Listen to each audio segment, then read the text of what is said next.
xafiiska maamulka gobolka Awdal ayaa waxa maanta ka qabsoomay kulan la iskaga xog wareysanayay Soolaba Kaclaynta Wajigii Sadexad ee cudurka coronavirus kaas oo uu sheegay wasiirka wasaaradda horumarinta caafimaadka Soomaaliland in wajiga saddexaad ee cudurka coronavirus mar kale laga dareemayo guud ahaan Soomaaliland. Kulanka ka qabsoomay xafiiska maamulka gobolka Awdal oo ay goobjoog ka ahaayeen qaar ka tirsan isdiiwayaasha laamaha dawladda ee gobolka Awdal, gudoomiye ku-xigeenka degmada Boorama, dhakhaatiir iyo mas'uuliyiin kale ayaa markii uu kulankaasi soo dhamaaday ugu horeen halkaasi ka hadlay maayir ku-xigeenka magaalada Boorama Yaasiin Deheye waxana uu yiri waxay nagu soo laba kacleeyay xarunkii Covidka oo dogtiina imiga inuu mar saddexaad soo noqday.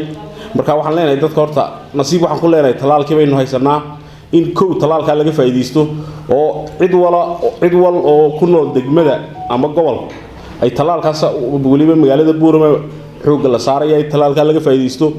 midda labaad waxa weeyaan bal inta xadirkii kale ee aynu waxoogaa bariyahan waan iska yar wada dhignay haday afsaab tahay haday tahay kala fogaashihii in tiina la soo celiyo labada shay uma leeyahay dadweynuhu inay sida ugu dhaqso uga qayb qaataan talaalka iyo inta xadirkii la soo celiyo. geesta kale waxa halkaasi ka hadlay barasaabka gobolka Awdal Maxamed Axmed Caalin Timbaro waxaana ugu baaqay shacbiga gobolka Awdal iyo mas'uuliyiinta laamaha dawladda ee gobolka Awdal in la qaato talaalka cudurka coronavirus. waxana hadaladiisii kamid ahaa wadka baajin mayno laakiin haddana inaynu ka foojignaano inuu ka tabaabashasana loo baahan yahay aan baalkaas kadiisiya gaadmo midna inagu helin. waxaynu dib u soo celinaynaa awareness-kan wacyigelintii dadka oo aynu baabuurayno mikrofoorno saara doonayno. waan ugu mahadnaqayaa labada wasaaradood ee iyagu labadoodii gaari yidhi maanta hawsha inay ka qayb qaataan iyo wasaaradda warfaafinta oo inta mikrofoonada annaga saarayna aad bay ugu amaanan yihiin. waa xil wada jira. waxaan soo ogeysiinayaa shaqaalaha dawladda dhammaantood inay istalaalaan. dadka inaga xafiisku fadhin haddana bahalkiisidno oo inagu xarunta fidinaysan noqono inaga ba khatar dadkii gelinayna.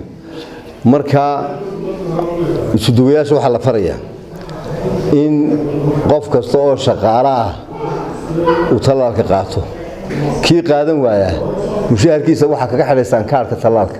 kaarkii talaalka ma seetaa ma haddaanu sidan dawladda naga tagdhaha inaanu soo talaalo inaanu dadka inagu daydaa loo baahan yahay.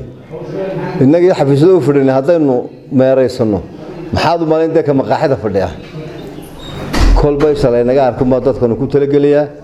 shaqaalaheenu horta waa inuu istalaalaa waa inuu u baalalayna xarunta markii meelaha ka badsan noo baalay loo oran jiray mid noo hore markaanu inagu u baalalayno dadku istalaalaya. laakiin isduwayaasha ay hawshaas u taalaa cidii hadalka keenta markaa waa loo wada joogaa. dadweynaha degmada Boorama iyo gobolka Awdal waxaan leeyahay war sharuuto kay khayr wax kuma yeelee khayr wax bay yeelmay khayr badan baynu ku jiraa. laakiin haddii balaayo la sheego u diyaar garowgeeda inuu yeelana loo baahan yahay. marka iyana waxaan leeyahay dadweynaha oo dhan in ay hawsha hawlwadana caafimaadka gacan ku siiyaan inay wacyigelinta ka qayb qaataan inay soo sheegaan isqarsiga waxdigada ka dhigay waxaan ugu hargab u xumaaday. marka haddaynu hargab u qaadanana waynu ka dawoobaynaa haddaynu qarsana dawaynu ugu qarxayaa inaan qarsanayn goob caafimaadku inoo diyaar oo soo jeeynayso alxamdulillaah rabbil caalamiin. saddex waxoo gobolka ka maqnaaba nasiib wanaag intaan joogay saddexdiiba way yaalaan maanta waa la helay.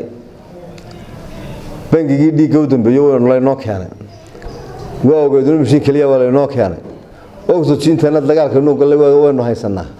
maanta waxaan is leeyahay isku filaanshayn ka soo gaadhaynaa caafimaadka haddaynu inta kalena waynu heli karaa dadaal ku daro.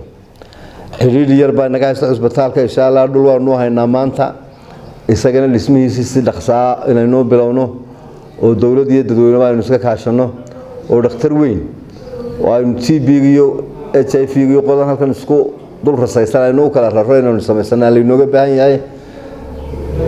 naf baynu kala hadlaynaa waxa kale waa maalun wasaaradda kale oo dhan waxay ka shaqeeyaan waxbarasho adduun bay ka hadashaa xoolo adduun bay ka hadlaan qorsheeyaan adduun bay qorsheysaa dhul iyo dhismo buu qorsheeyaa tan naftu waa wasaaradda caafimaadka waa naf marka war nafteena aanu talino Zakariya Cabdi Shaafar Zakariya Saxane telefishinka caalamiga Horyal TV magaalada Boorama